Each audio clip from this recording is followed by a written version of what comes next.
Welcome to My Life Chassidus Applied, episode 203.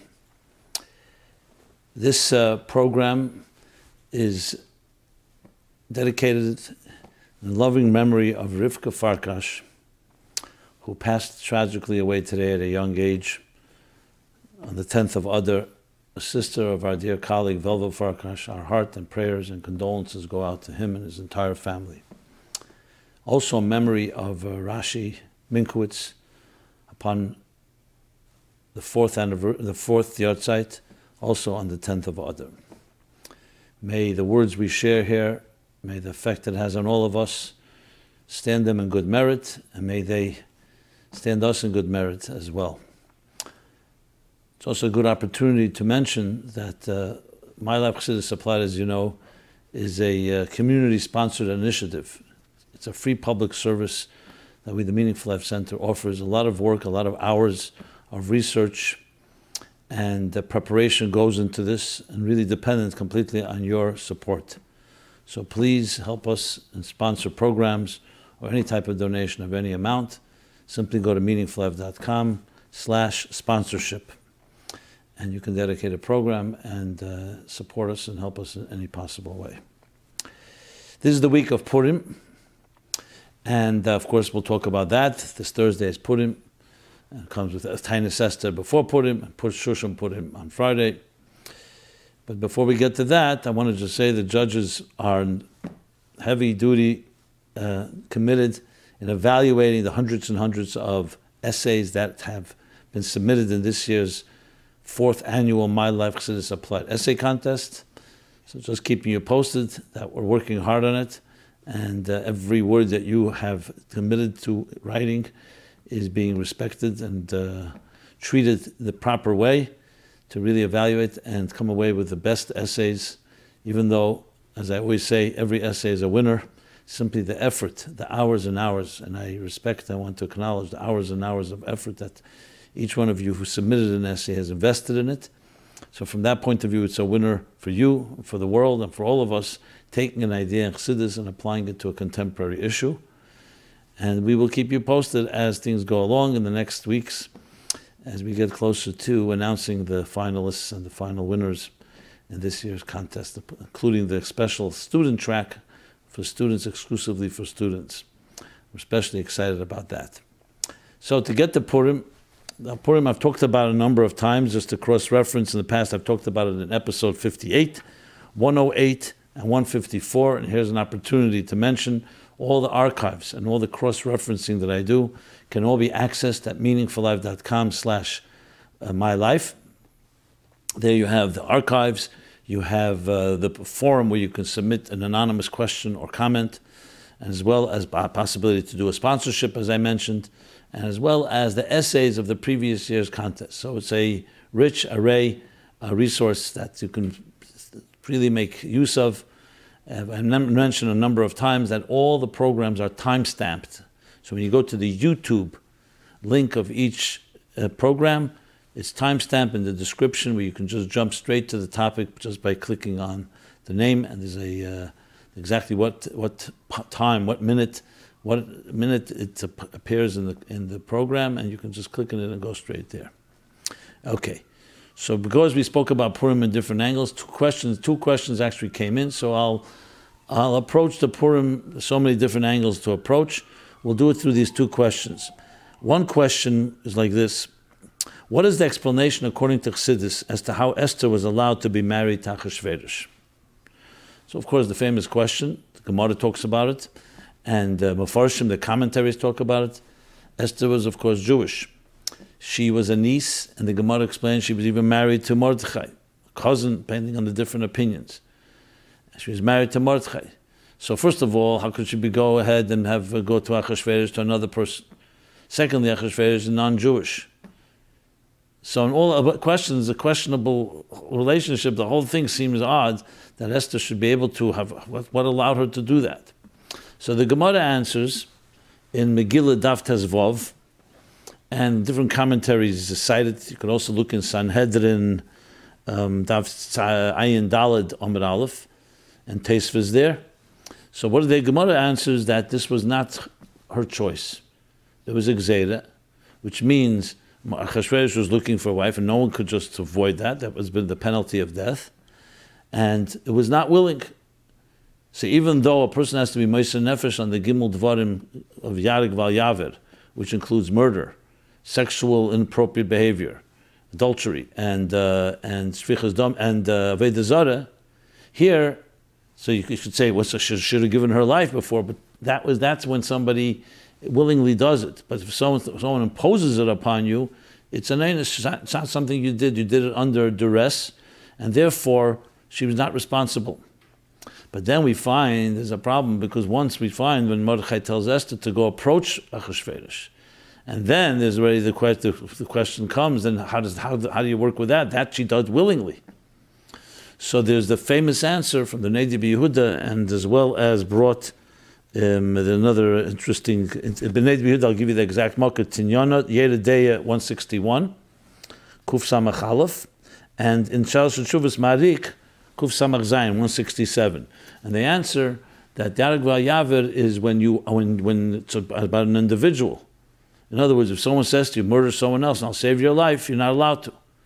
If someone says, do something here sexually inappropriate and you'll save your life, you're not allowed to. But if it's to save Klal Yisrael, there it's a difference, a Yetzim min HaKlal.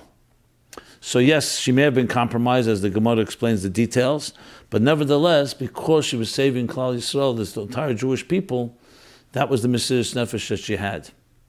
And that's why how you explain even her so-called willingness, but her willingness was not to have a relationship with Achashverosh. Her willingness was to sacrifice herself in order to get what she wanted, was the bittul of the Gzeira of Haman to save the Jewish people.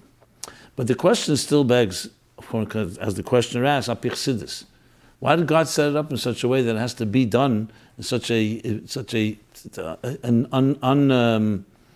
unbecoming way, to put it mildly? It's true, we needed different miracles, but that Esther has to put herself in such undignified way, compromise herself in this fashion. Why did it have to be done that way? So I haven't seen explicitly an answer in Chassidus, but based on the concept that Esther, minayin, which the Gemara says, Esther, how do you know it from Torah? So it says, Haster, Aster Panai. When God says, I've covered and I will conceal my face, a double concealment. And from there we learn Esther. So Chassidus explains, what's the connection? The connection is because Esther,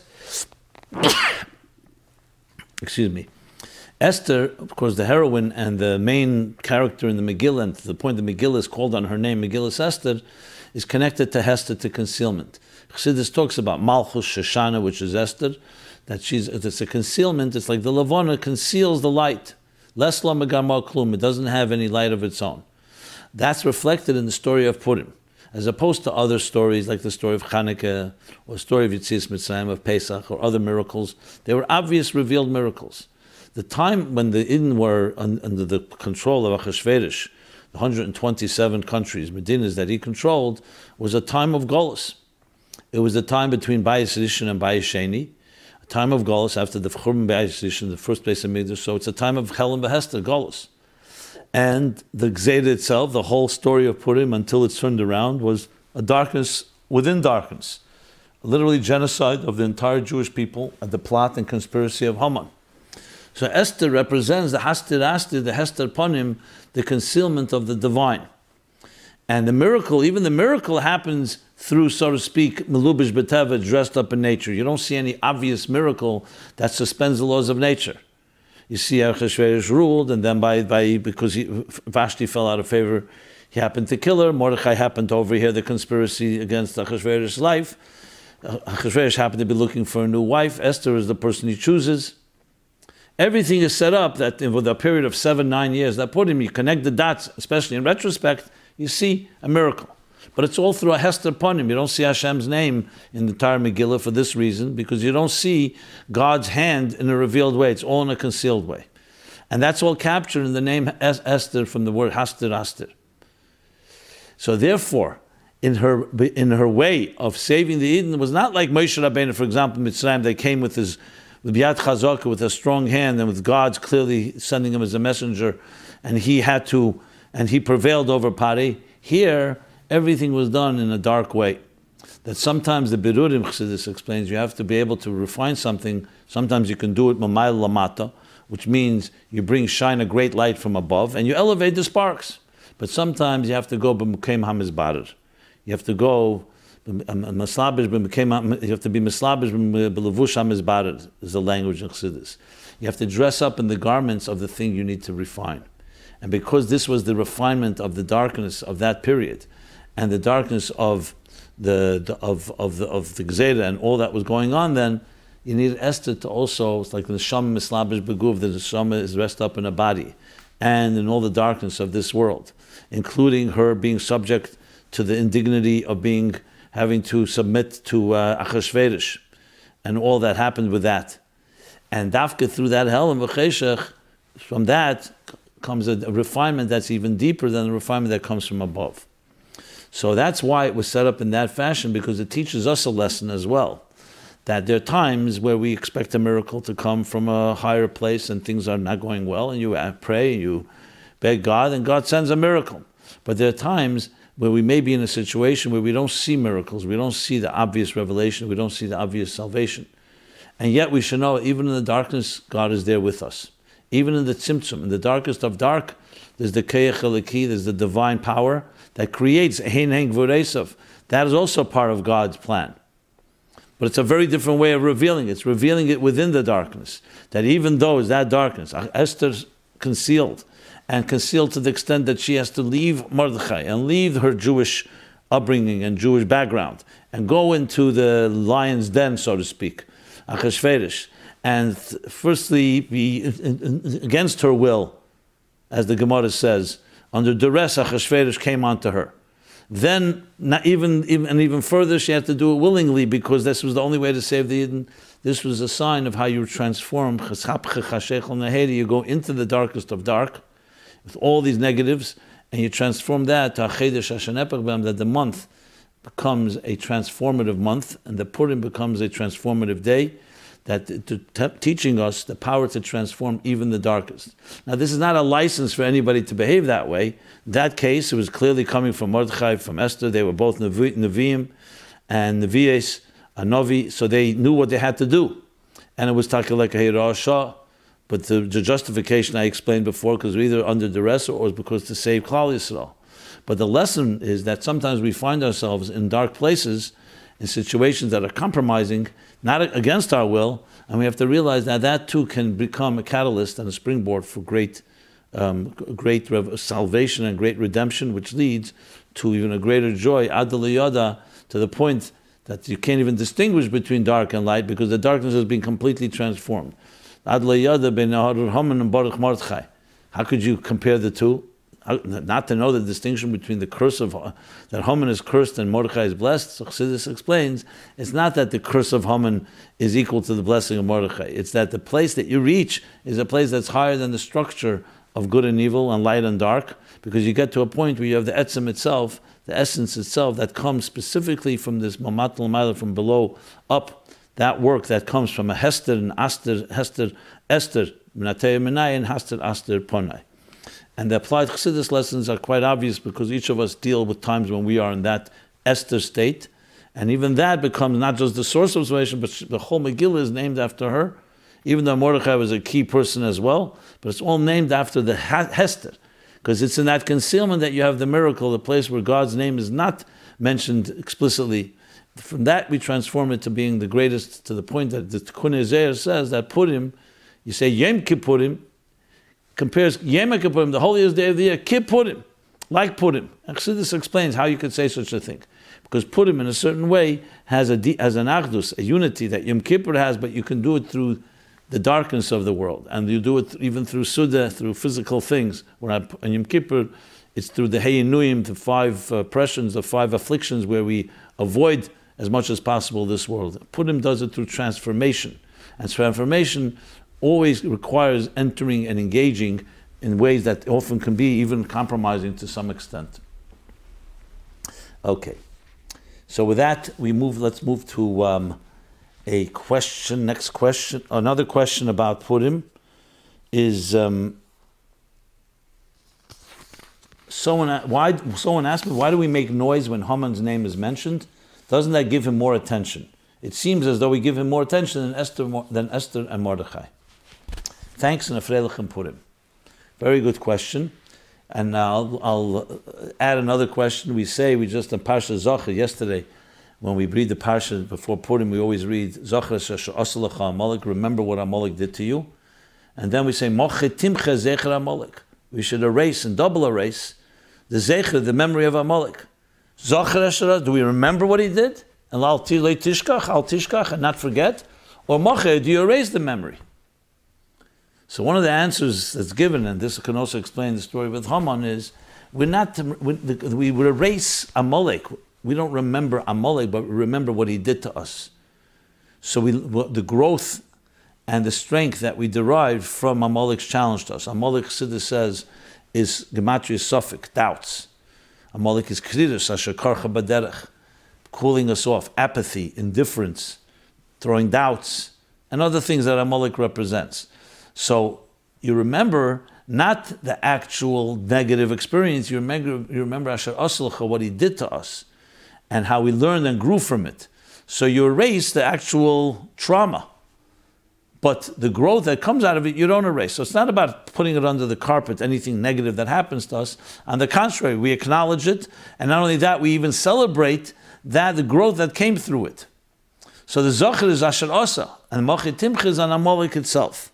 The same thing you could say about Haman. When we make noise and we bang with our feet or whatever other ways that we obliterate the Moche Timche Zecher Amalek. Haman is, of course, Hagogi is from Amalek. So one way we express it is by obliterating his name by making noise when his name is read. All the times that it's read with his full title. So we're not trying to revisit the negative things that happened. Thank God the Gezeidah was over and we were miraculously saved. But we remember what Haman did to us, what we learned from it. We learned that we needed to have deeper achdus, more unity, bringing the children out to pray, fasting, and all the things we did as a result that would never have come had Haman not been there.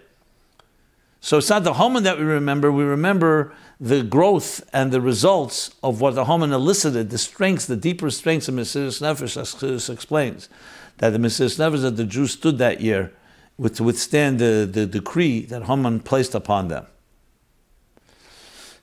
And of course, we remember Mordechai and Esther. So this is a tremendous lesson that when we focus on something that's a positive, even a negative thing, we don't focus on the negative. It's like you focus on the growth that you got from that negative experience. Tremendous lesson in healing in every aspect of our lives. Let's just give another example, the Haftarah. I may have mentioned this a number of times. Why do we read the Haftarah? The Haftarah is a selection from the Nevi'im, from the prophets, in most cases, that has a similar theme to the Parsha. But we read the Parsha. Why do we need to read something from the Navi, from the prophet? Now, of course, there's exceptions. The exceptions, the 7 weeks, the 3 weeks between Shivasa B'Tammuz and Tisha B'Av. Then we read from the Inyana Diyem about Tchilasa de Purinisa. And then we read Shiva de Nechemta, the 7 consolations, all about consolation. Then there's the 2 weeks of Tshuva, which is the weeks between Rosh Hashanah through Sukkot. And then there's a few others. There's the 4. There is times when it's Machar Chedesh, when Erev Rosh Chodesh is Shabbos. We read a special Haftarah about the time. But why is the Haftarah in the first place? The answer is during the time of the Romans, they decreed that the Jews were not allowed to learn Torah, the penalty of death. The Jews, smart Jews as they are, smart lawyers, what they did was they came up with a great idea. What is Torah? Torah, in its limited, narrow definition, it's Chumash. Chamisha Chumash Torah. Torah Shebiksav, of the 5 books. So that they stopped reading. So they found something in the prophet, which was not Torah, that's the Rei Nevi'im. And that was their loophole that they were able to read during that decree from the Haftarah. But what happened afterwards? When the decree was over, you'd think, okay, Botla Hatam, Botla Siva, Botla Masubav. Once the cause is no longer there, you eliminate also the effect. So when they could start reading the Parshas again from the Chumash, no reason to read the Haftarah. No, says Shulchan Aruch, says Halacha, no. We continue reading the Haftarah too. But why? Why does it have to remind us of a bad thing? Because by us, there's no such thing as a negative that doesn't bring growth. You don't go back to square one. Every Yerida is Tzedek Aliyah. Every descent is for a greater growth. So what do we remember? Those that know the reason know it's a Roman decree. But most people, when they come to the shul, all they hear is another reading of Torah. So at the end of the day, the Romans gave us, through their decree, additional reading. Haman gave us an additional yontif, as did the Yevonim in the time of Chanukah, as did Parei Mitzrayim in the time of Pesach. So what we remember is not the tsar, the negative. We commemorate certain aspects of it, but what we remember and what we celebrate and commemorate is the yontif that they gave us, the additional holiday. So that explains why we focus on the Haman, where Timcha Amalek, but not Asher Asa, not what we learn, what we've grown, and what it created within us. Okay. Talking about trauma, so here's a question that came in. How to avoid passing on our trauma to our children? There's a topic I've not found on your YouTube channel. How parents who have childhood and early life trauma should proceed to avoid passing trauma to their children. My wife and I are in the middle of this currently, and I'm sure it is a topic that will resonate with your audience. The tragic point of the issue is that most parents, adults, do not understand the subtleties of what traumatizes a child. They may not be consciously aware of their own personal complications resulting from their own early life experiences. They would not be aware of the personal issues that limit or even poison their worldly interactions, and so they certainly would not be mindful of how their childhood issues affect or foul their attempts at parenting, and how their unresolved trauma blows away a child's ability to develop true self-worth. Would you be able to speak on this during your Wednesday class? Remember, in addition to the Sunday program that I'm doing right now, I also do a Wednesday class. This topic is so important, perhaps it merits a short series. This writer also writes, for starters, please watch the video on the Ainsworth Strange Situation Experiment. It starts off slow, but the content is compelling and worth watching, and sends us a link. When parents aren't consistently loving and truly available, it shows up even in very young children. In this video is featured psychologist Everett Waters. You can Google him to learn more about him. Baruch Hashem, we're doing okay, but with older kids who have left the house and younger kids still at home, we're trying our best to fix up what we can. Okay, so thank you for the question, and this is exactly what I always welcome and invite, any questions that people are dealing with. This is the forum to discuss it. Even though you asked me to discuss about the Wednesday night class, I'm mentioning it here because of the value to the people. So, to say, I have already responded to this individual, and last week's class, Wednesday night class, was exactly that, titled How to Avoid Passing on Our Trauma to Our Children. You can look it up. It's on our site. It's last week's class. And this is something every Wednesday I give a class, which you can also sign up for, get email reminders. And if you sign up on the YouTube channel, you'll also get when the video is posted.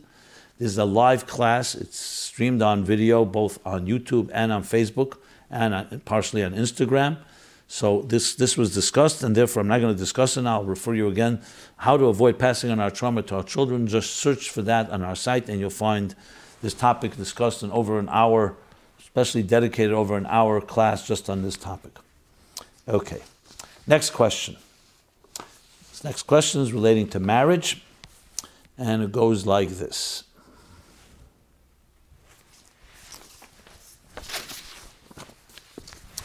What are Torah views on getting married? What if a person doesn't have parnasa, livelihood? Should he or she wait after 30? Does it depend which community? These are all questions. How does age affect the ability to have children? Do people learn enough about parnasa in yeshiva? Chabad dating pool versus other groups? Not mixing. So a bunch of questions. I'm not going to address all of them because I've talked about this at length.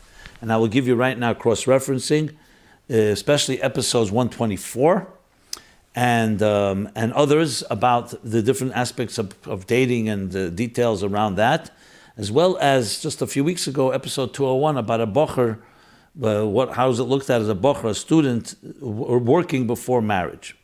So Hashgacha Pratis, divine providence would have it. I recently discovered a letter from the Rebbe dated in Tafshin Lamed Zayin, 5737, that's 1977. And without a name, but it's someone from Roslyn, New York. I'm going to read the letter, and the letter addresses this very directly, because on Shulchan Aruch it does say that the order should be a person should first have a parnasa and then find a wife, so it should be security. And yet we see in our system, and many of the frum systems, you don't find that condition at all. It's actually frowned upon to some extent. So the Rebbe writes, greeting and blessing, this is in reply to your letter in which you write about the matter of parnosa, livelihood again. The thrust of your position is that nowadays considerable preparatory schooling and formal secular education are indispensable in order to get on in business or employment. You also contend that we need Jewish doctors, lawyers, and other professionals, all of which poses a challenge to the primacy of Torah education and early marriage, etc. Although you begin your arguments with a quotation from the Shulchan Aruch, the one I just mentioned, they are advanced primarily from the viewpoint of secular considerations. So I will address myself to this aspect of the problem, that is, from the secular viewpoint. To begin with, you must surely know that statistics show that an overwhelming percentage of college graduates establish themselves economically in fields other than those in which they graduated. You are no doubt also aware that in this country, at any rate, it has been the trend for many years, and more so recently, that economic opportunities have been related less to college degrees than to personal contacts and being fortunate enough to get a push. In other words, it is not so much what you know as who you know. For better or for worse, the fact is that the importance of a college degree has been on the wane in recent years. A further point, again from the secular view, is basic to the so-called exact sciences, namely that the first thing is to know that the facts are, the first thing is to know what the facts are, and only then can one try to explain them. For no amount of logic can alter the facts. This is the old philosophical rule that opinions follow reality, and not vice versa. In other words, not that reality follows opinions. Hence, in regard to marriage, any sociologist will tell you that precisely in the materialistically oriented society of the USA, most marriages are entered into before the couple has attained economic security, and the acquisition of a home comes still later. Now, for the problem itself, it is true that the rule of the Shulchan Aruch, which you quote, first establishing oneself in business or profession, then buying a house, then taking a bride, would be the ideal procedure. But it has also been explained that this rule applies only when it is practicable. In earlier times, when standards of living were modest, it was possible to establish oneself with a parnosa at a relatively early age. However, in recent generations, if a man were to postpone marriage until he was securely established with a parnosa and has bought a house, it is easy to imagine the consequences. Indeed, there is no need to leave anything to the imagination, nor is there any need to go into painful detail as to the state of morality in those circles where marriage is unduly postponed. Compare it with the high standards of morality and family stability in the frum circles, where early marriage is the rule. In recent years, a further consideration has come into prominence.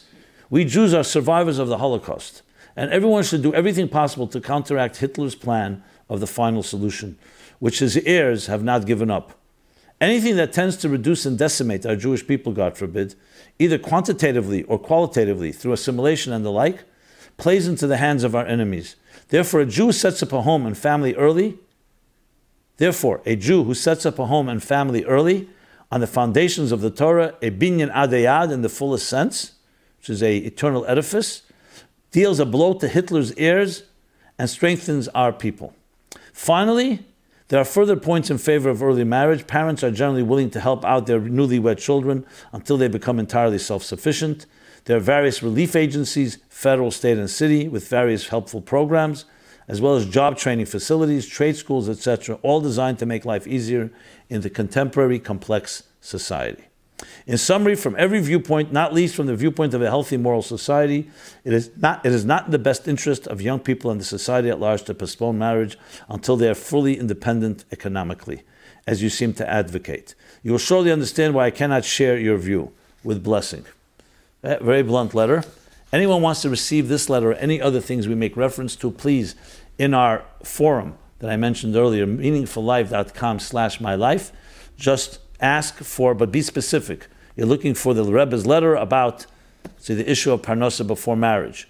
And give us your email address. Remember, we have no way to trace you because it's meant to be entirely anonymous. Send us your email address and we'll be able to forward you this letter or any other material you are requesting. Okay, next question. Next question brings a little smile to my face. It goes like this. What constitutes healthy eating according to the Torah? And here's how one questioner posed it. Is it better to drink fruit juices rather than Coca-Cola? Dried fruits rather than sugar snacks that have no vitamins? I'm not sure why this is being directed to me. Maybe they're hinting something, even though I don't really drink Coca-Cola. But this seems to be more directed to a nutritionist. But I guess the My Life Chassidus Applied forum and platform has become quite popular. I see it from the different questions. And I really am honored and humbled of the trust that you have vested in us. So I guess all kinds of questions come up, and I'll try to address this one, though it's not my forte necessarily, but from a Chassidish and Torah perspective. So we know there's no question of a mitzvah in the Torah. You have to be healthy. You have to make sure nishmat protect, preserve your health. The Rambam says, because a yes guf body, a healthy body, is madarke avedis Hashem, as the Rebbe explains. If you're not healthy, you can't serve God in peace and in a calm way and a relaxed way. You're distracted.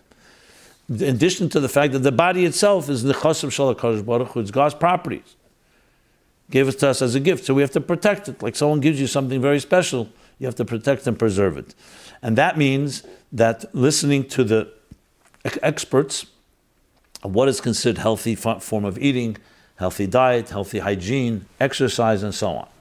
When it comes to questions about drinking fruit juices rather than Coca-Cola, dried fruits rather than sugar snacks, I'm not an expert, but I would assume that may be better than Coca-Cola is fruit juice. But fruit juices, I've also heard, there's a lot of sugar in it, and it's not necessarily the best for you.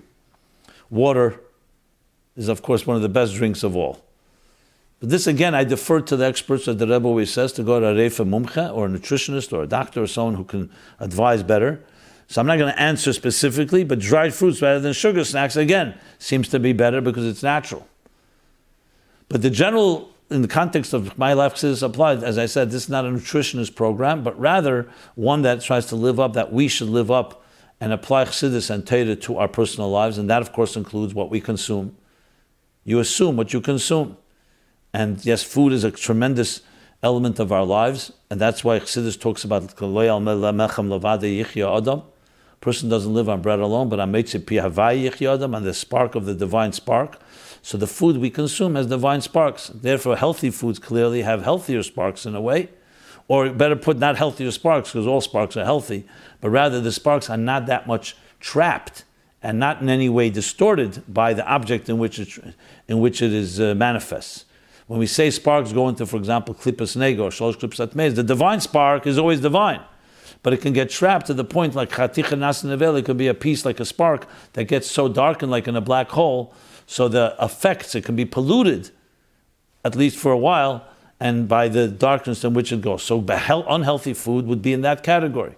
And we have to do everything possible to consume healthy sparks, or I should say sparks that are embedded in healthy foods that make us healthy and don't bring to us infection or disease, or God forbid any things, obesity or other diseases that come as a result of consuming the wrong type of foods. I would also refer you to episodes 24 and 43.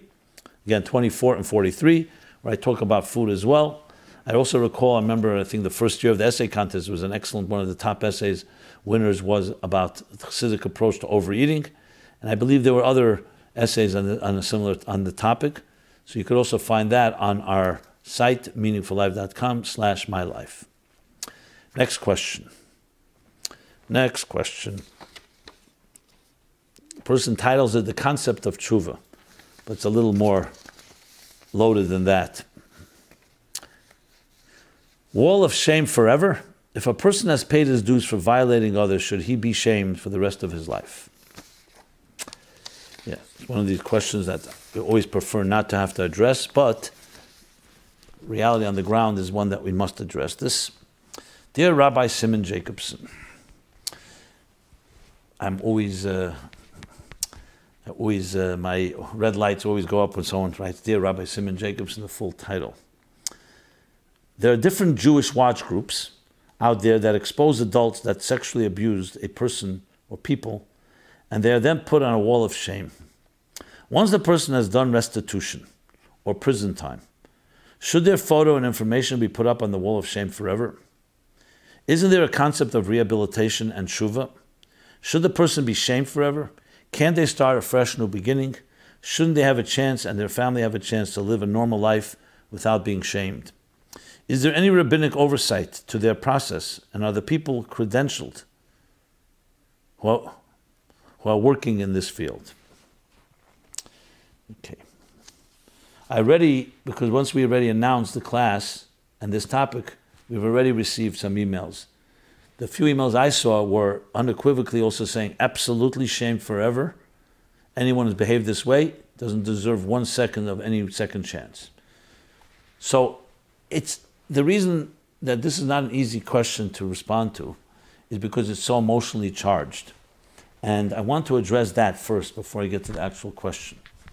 One of the reasons we have a Torah, and the reason we have Chassidus, and we have directives that come to us from higher authorities, starting from Hashem, and Hashem's chosen teachers and scholars and sages, starting from Moshe Rabbeinu, and then each generation, respectively, Moshe Kibul Torah, Messina, Masar Yeshuva. Why do we have that? Because left to our own recourse, left to our own resources, we will not always come up with objective solutions. In most cases, we won't, because we're subjective. Especially when it comes to emotionally charged issues, where one person has violated another, one person has hurt another person, and in very deep ways, and sometimes in irreversible ways.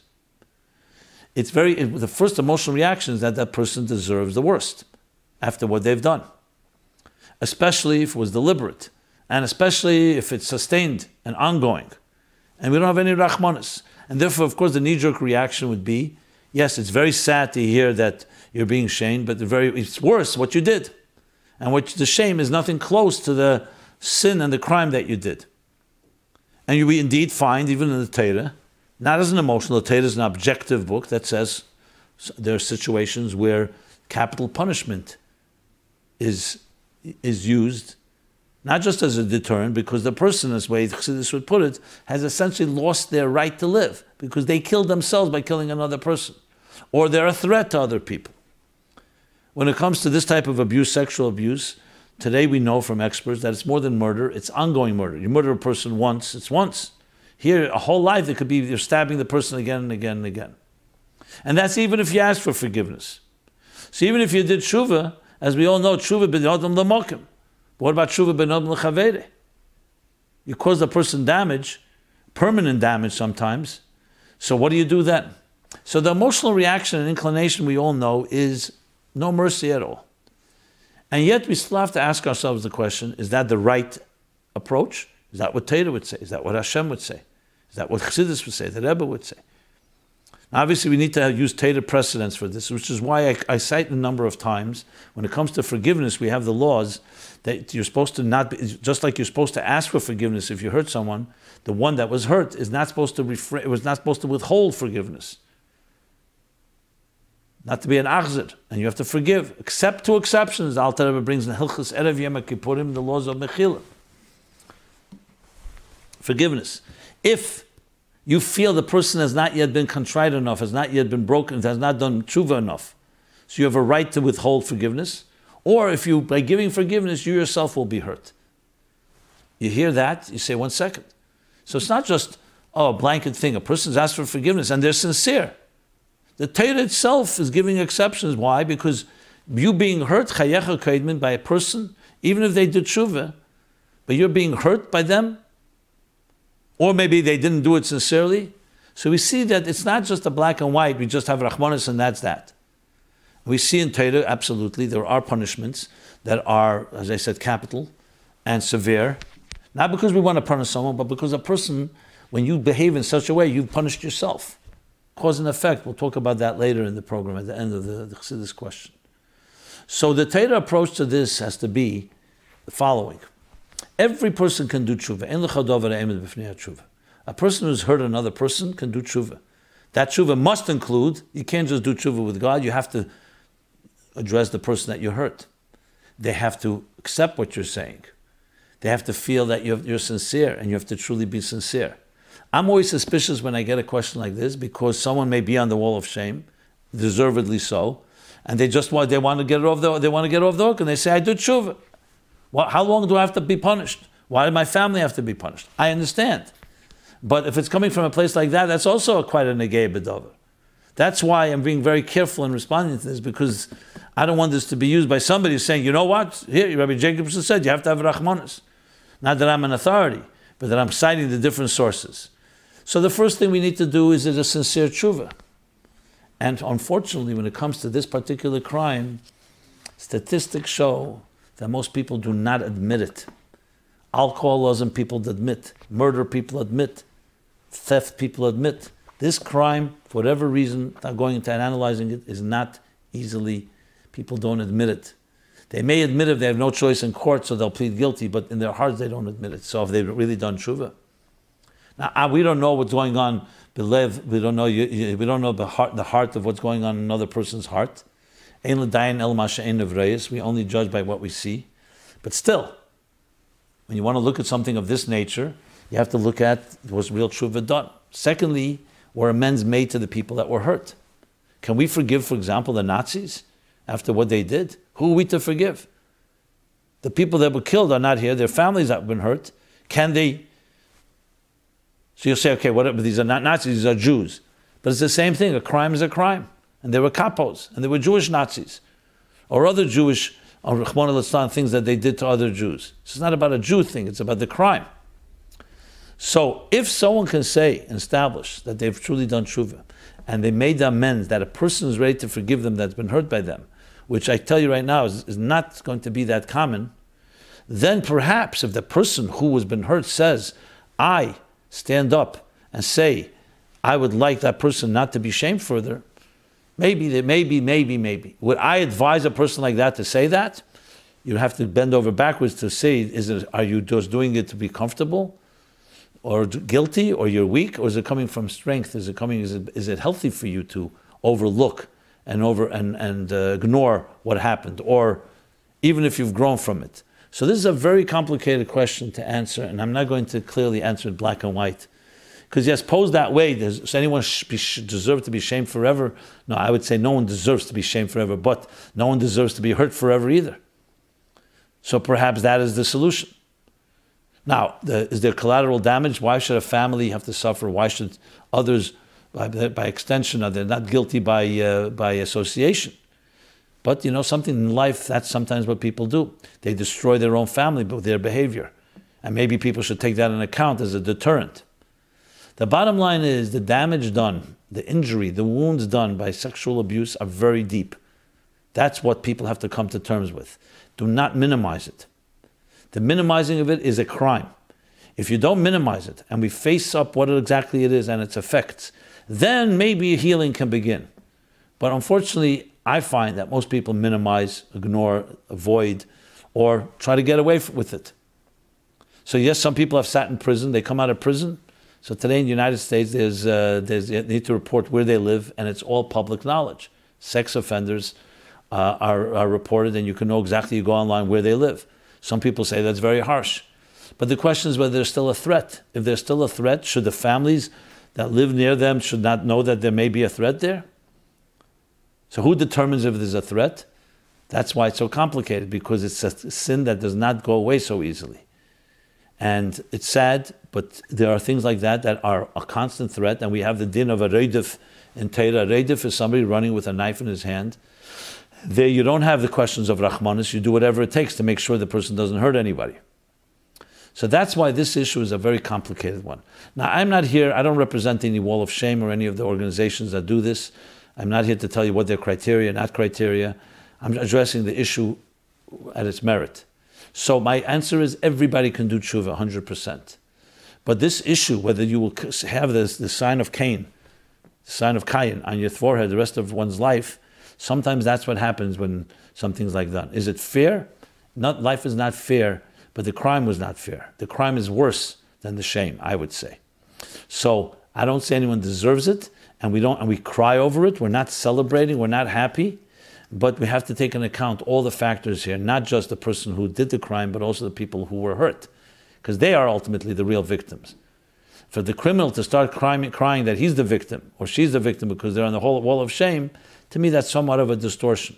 And that's not where you begin. You begin by first correcting the wrongs and then you work your way back. And hopefully we can come to a day where we could have forgiveness, where we could heal, and people who have that shame could perhaps be redeemed even with that. I'm not here to do the redeeming, I'm not here to do the accusing. I'm just trying to present it in a Torah balanced way. Now I know this may not satisfy everybody. People want to have either a black and white yes or black and white no, but that's my response. If you feel you have a different answer, maybe you should start your own program and offer it, or by all means send it in as a comment, and I will read any comment that comes my way, unless I find it completely inappropriate or offensive. But feel free to comment on this. I am by no means giving a final statement. I don't have a smoking gun answer from the Rebbe or from any of the Rabbeim that I could say this is it. I know that you have to always look. I mean, people come to me, to be honest, that are predators and that have hurt others, and they're trying to find a way how to get beyond it. So my advice to them is I don't throw them out. I speak to them. I try to see how sincere they are, and then I say to them, if you're really sincere, go to rehab, go do this, go do that. There's things to do. Many don't go. They really want me to help them redeem themselves, to help them rehabilitate themselves in the eyes of the public. But the way to do it is actually heal. Go to rehab and do what you have to do. So I speak to people like that, and anyone comes your way, you obviously have to be compassionate in helping them try to grow. But that doesn't mean you can just give a license and say, you know what, since the person is showing sincerity or is trying, that's why everything is like hunky-dory and everything is like back to square one. No, that's not the case. You can help someone who's done a crime like that. That doesn't mean that you can just forget or forgive, especially on behalf of others. So I think that's the balanced way to approach this from a Torah way, besides the emotional reaction that we all have. But to balance it and to realize it's not just an emotional thing, it's also what is good for the public, what is good for the individuals, meaning also those that have been hurt. And unfortunately, a situation that somebody actually so-called was in rehab, more than one situation. I'm not going to start elaborating all the nightmares. And yes, and was so-called, didn't touch anyone and did not hurt anyone for years. But everybody so-called let their guard down, and what happened? Unfortunately, it started again. So who's going to tell the parents of this new child that was abused, you know what? We respected his tshuva, and therefore we felt he could be taken off from a wall of shame, or he could not be stigmatized because he did tshuva. Who's going to take responsibility to tell that to the parents? So you understand why we have to weigh so many different angles and so on. Have I heard stories of people completely rehabbing? Yes, I have. And I'm sure there's some people who have absolutely done amends and have stopped. But it's not for me and you to decide that. That has to be determined in a proper way to make sure it's true. The victims have to be, the survivors have to be involved, as I described earlier in detail. Okay. I want to just refer you on this topic to episodes 55 and 56, 136, 147, and episode 8, where I discuss grudges and anger for unforgivable acts. Because there's also the element of people carrying, because what I was talking about was for the abuser. The people who are survivors, whether they should continue carrying grudges, it's a separate thing. Because like he says in Agaris HaKedesh, Allah nizik fa nigzer min hashamayim, even though the person who did it is going to be punished for re'eh b'chiraseh. So this doesn't mean al nizik nigzer means you have to figure out your own way of healing that's independent of the person that abused you, but that's a different topic and I don't want to go into that. That's why I'm referring you to episode 8. We're going to do several follow-ups. Then we'll do the Chassidus question. Yes. Okay. There's several follow-ups, a bunch of follow-ups, and I'll try to do as many as I can. As I said, the questions keep coming. They're accumulating faster and faster, and I don't just know. I'm trying to catch up, but it is what it is. And there's a lot of follow-up to particular topics. I'm sure the one I just addressed will have plenty of follow-up as well. So here's a follow-up to the topic I've already addressed last week and 2 weeks ago, parental abuse. Rabbi Jacobson. Thank you so much for addressing parental abuse. My mother was and still is a tremendously meticulous and put-together homemaker, but verbally, emotionally, and sometimes physically abusive. My father's an absolute gem, but during my childhood, he was mostly at work. When I was dating, I told my father that if being married meant being married to someone like my mother, I would rather remain single. Indeed, I married someone very different from my mother, someone who sadly is very dysfunctional, and worse, a topic which I won't get into now. Baruch Hashem, I have remarried very happily. I would call out to all mothers to be careful to speak to your children with derech eretz, with kindness, and in their best interest. If and when you are dealing with challenging personal issues, please don't take it out on your children. And never hit your children. It leaves permanent scars. Okay. As I said, I read the comments as they come in. Another topic, that was a topic in 201 and in 202, I believe. Let me show, yeah, 201. This is from last week's episode. We spoke about what would the Rebbe say about the recent school shootings. Episode 202. So I have here a few comments. Rabbi, it just happens to be that a majority of these school shootings have been perpetrated by mentally deranged people, which you made note of in the beginning of this week's segment. So while teaching about God and the sanctity of life and the importance of prayer or a moment of silence are all great ideas, which the Rebbe certainly did push for, certainly that would not have avoided these outcomes, with many of the perpetrators perhaps detached from real life consequences of their actions. Okay.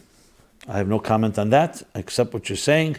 Still, the sanctity of life, you add that, it may also be the deciding factor, even for a person who may be a little unstable, whether they will go all the way. Because take away no sanctity of life and instability is obviously much more volatile than if you only have one of the two.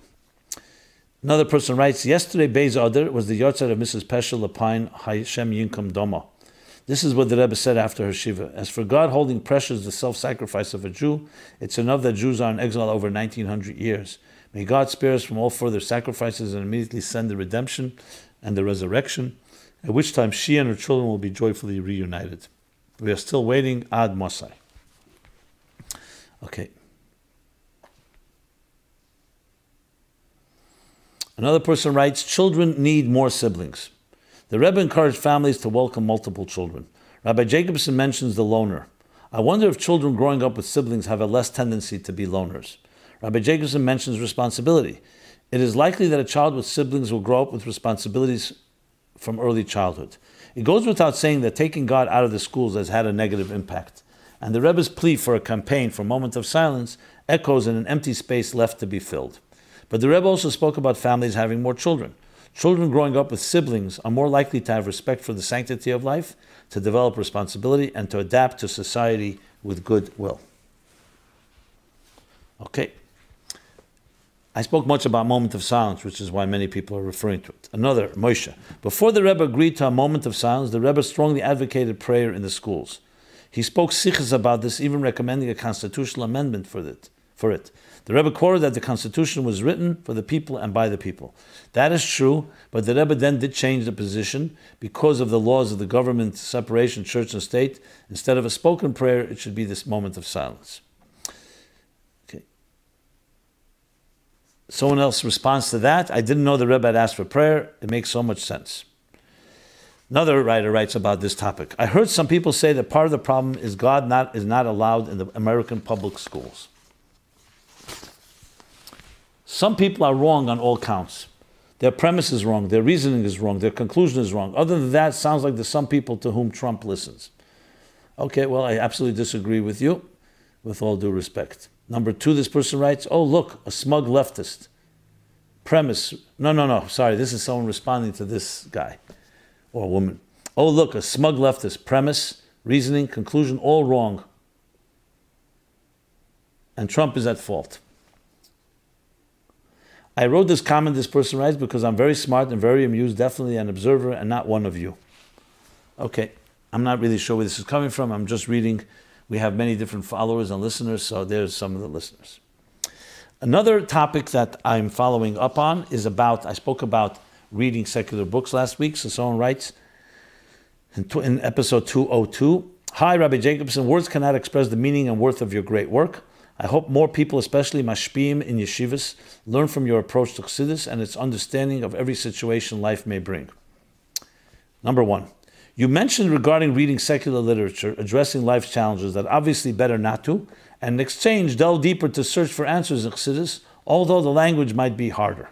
However, if a person does read these books, then he might as well use it to help, and can sometimes find ideas from Chassidus in them, but they must be sifted. The feeling I got was that it's not the biggest Aveda. I think that in Tanya, he's talking about chapter 8, when the Alter Rebbe mentions the study of secular books, he says that it is metame chabatsha benefesh alikis. It pollutes. The Chabad, the mind of the divine soul. To me, that sounds much more severe than the way you made it sound. I'd like to refer you also to the Shuli Hagilion in the Maimer of Shafti B'Shalom in Eter. Shuli Hagilion means on the bottom of the page of the Maimer in Eter, Tov Resh Ayin from the Rebbe Rashab, the Maimer of Shafti B'Shalom, which states clearly that the sifting of secular books is not for average people and only for tzaddik. Thank you for the comment. It's absolutely correct. It's correct what you're saying, that Alter Rebbe says that. And I spoke both sides of it because I said people may do things anyway. They're not going to ask questions in halacha or Torah. And then there's the Kadam Lachter, as the Alter Rebbe speaks about there, the Rambam and the Ramban. So I want to refer you to episodes 24 through 27. 4 episodes, 24, 25, 26, 27. I addressed this at length. 45, 49, 90, 153, all about secular education and the different angles about it. And finally, especially episode 169, where I discussed this Tanya chapter 8, the different aspects to that as well. So that would be my response to this, and thank you for that comment. Here we go. Prayer. We spoke about prayer a few weeks ago in episode 201. You spoke about the different parts of tefillah. 1, dveikus aveda, which means serving God and connecting with godliness, and 2, bashkoshes tzrachav, asking for personal needs. You mentioned that you don't recall offhand the place of Chassidus which explains the connection between the two. If I'm not mistaken, in Chelik Yutes L'Kutei Sichos in the Sicha for Vav Tishrei, the Rebbe speaks about this, and in Chelik Chav Gimel, page 217, the Rebbe explains this at length. He has the Sicha of Rev Regam Tzmeim, where he talks about the tefillah of Chana. Yes, he does speak about the asking for requests. Personal requests is really what the neshama is looking for. But I don't know if that's Avedis HaTefillah that we usually talk about, but thank you for that. And keep up the good work. Okay. Another follow-up is lying, in episode 85. Rabbi Jacobson, I saw the recommendations of the Rebbe in a video interview and about how can that man fight with his tendency to lie. Okay. I looked for the indications of that on the internet and asked several rabbis, Chabad rabbis, and cannot find it. Could you help and give me that address? I want to overcome that tendency, and my way of being can't sustain when I make a decision, cannot say no and maintain it, live with lots of doubts. Only by one by one I need to refine myself. Excuse me for my limitations in English. I hope you can understand me. For clarification, you can please email me. Thanks a lot, with gratitude. So I would simply tell you that if you go and search on our site for the word lying or deception or duplicity, you'll find plenty of resources to answer your question. And this talking about lying, I for some reason did not mark what episode, but I will next week, where I talk about this topic. In previous shows, I talked about how to deal with the tendency to lie. Okay. Actually, it's episode 85. What am I saying? In episode 85, that's exactly what I talk about. So please go there and you'll find more comment. Here's a general comment. Someone's asking for Cliff Notes version of these programs.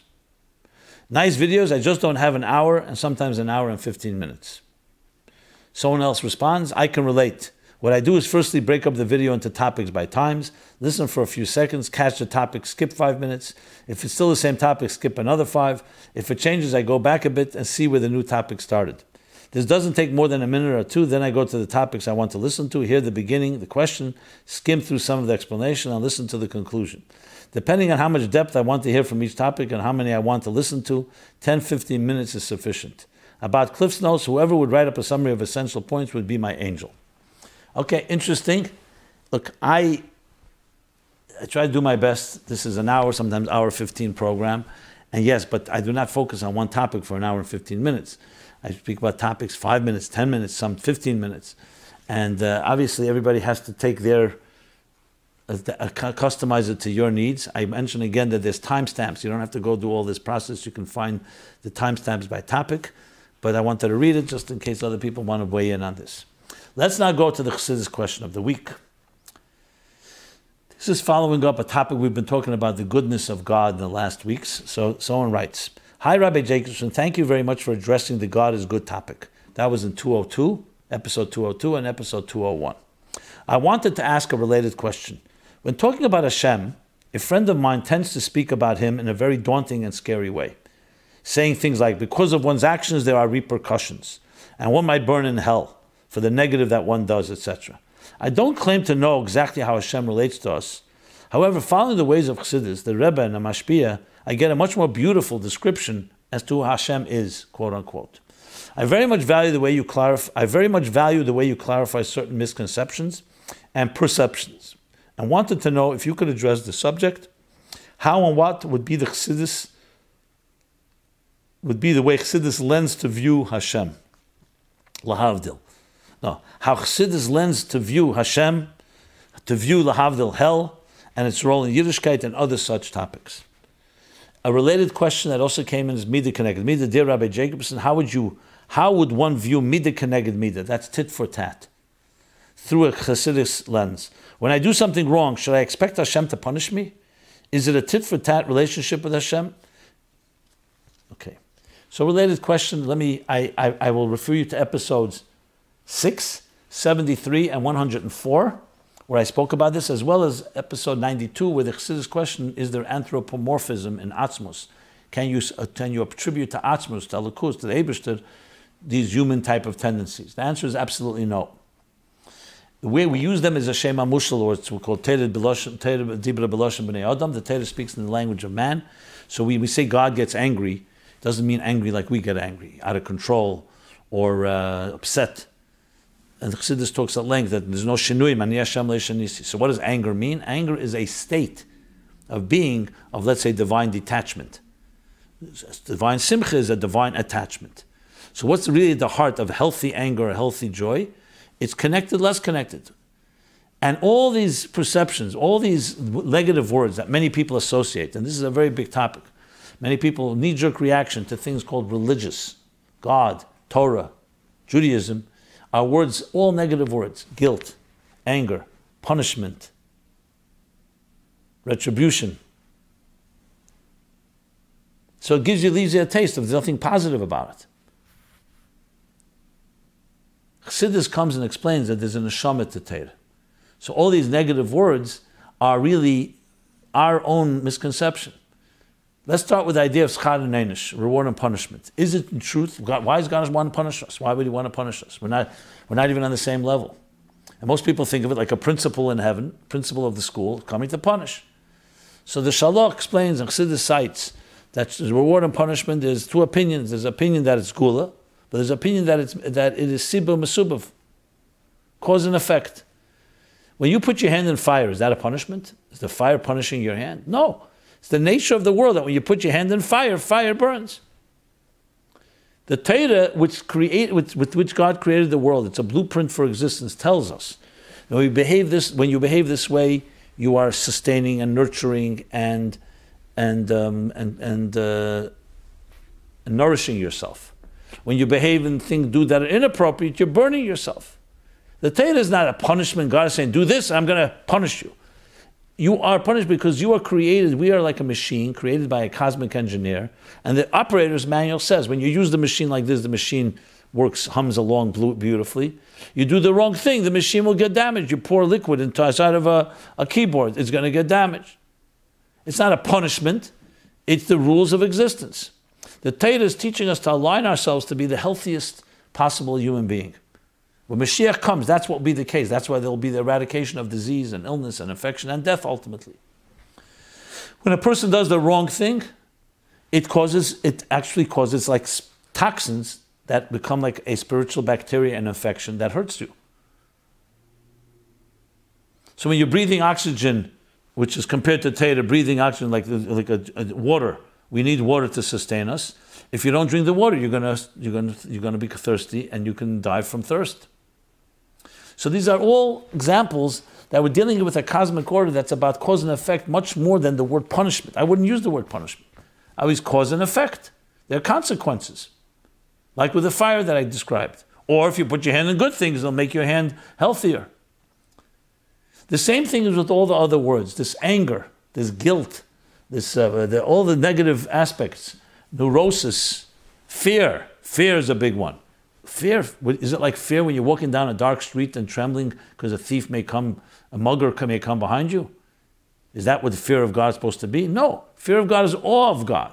In awe of God, there's a yirah ilah, yirah tata, there's a subtle awe, there's a more practical one where you fear, let's say, you're afraid of facing God because accountability. But it's not a fear, a negative fear that causes you to crouch and causes you to become demoralized. Like he says in Tanya, if you feel sad about something, but if you feel depressed, that's not appropriate. So all these negative terms that we use in English that have become associated with religion is a misuse, often by rabbis and teachers who are misusing the words, and definitely the concepts. We have to look at it as all as being positive, and even when there's a negative element, it's a negative element in the so-called, there's a distance, like we did something, so there's an anger, there's a distance. It's like when you say God turns his face and shows us the back. Haster Aster Pane that I mentioned before with Esther. These are concealments in order for us to overcome the concealment. So Golus is considered, yes, in a way, Baila Holach L'Medina Sayam. It's like a husband that left his wife. Why? Because the Churban Beis HaMikdash, there was sinas chinam, people hated each other. And how could God rest among us? Like how could a father be at peace when his children are fighting with each other? So the Shekhinah got concealed. Just like after Chet Eitzadas, we're told it goes from Aretz to the Ki Harishon. And then the next generation, it was concealed even more. So the Beis HaMikdash is no longer physically here. But when we increase in Ahavas Yisrael, and when we connect with each other, and we do what we're supposed to be doing, we can bring back the Beis HaMikdash. So these are all examples of not a punishment or guilt or fear. It means that the healthiest human being is the one that is closest to God. That one, I would say, rephrasing that, aligning your being, your Eser Keches HaNefesh, like he says in Tanya, Nishtal Shlo Mehem, which evolved from the 10 spheres. When we align our Chochmah to Hashem's Chochmah by learning, Chochmah Bina Das by learning Torah, instead of using the mind for Narishkeit or for just material things. When you align Chesed, Gvura, Tiferes, your emotions, and Mahu Chanon, Afat Chanon, just as God is compassionate, so are you. Just as God does Chesed, we do Chesed. We align our faculties and our resources and our beings to the divine will. We become then B'Tselem Elokim, which we were created in. We reveal that divine image in which we were created, and we become a channel of those divine forces. That makes us the healthiest possible person. When you give tzedakah, it's not just you're helping the needy. It's not just the right thing to do. When you're giving tzedakah, you're massaging and exercising the chesed in your nefesh, in your soul. And the same thing with every mitzvah, as the Sefer Charedim explains, corresponds to different organs and different limbs and so on. You become a healthier person. Ramach mitzvah sesa keneged ramach evarim. The 248 positive mitzvahs correspond to the 248 limbs. The 365 negative mitzvahs correspond to the 365 gidim, sinews or nerves, or however one translates it. And the point is that when you do a mitzvah, you actually become a healthier person. When you don't, God forbid, so you become more alive. You connected life. When you separate yourself from the source of life, what happens? You suffocate yourself, God forbid. You get asphyxiated. You're lacking, you're thirsty, you're hungry, to the point where it could be very destructive. That's how we have to see all these, and all the words have to be completely eliminated, in my opinion, and retranslated in a way that explains it in this type of relationship. So I hope I did justice to that. We could always talk about it some more. I have some interesting stories I would tell about it, but time is limited. So it's a tremendous point, because the key thing I could tell you from communicating and my speaking and lecturing, I can tell you the greatest challenge is not to convey an idea, but to dispel myths and stereotypes that people have about God and religion. People think God is this man sitting on a throne in heaven with like a white long beard, waiting to strike us with lightning when we misbehave. These type of juvenile and nursery school interpretations of God. As the Berditchever said, the God you don't believe in, he said to a self-proclaimed atheist, the God you don't believe in, I also don't believe in. The same thing, the hell you don't believe in, I also don't believe in. Since you mentioned hell, I should just add, hell is the same idea.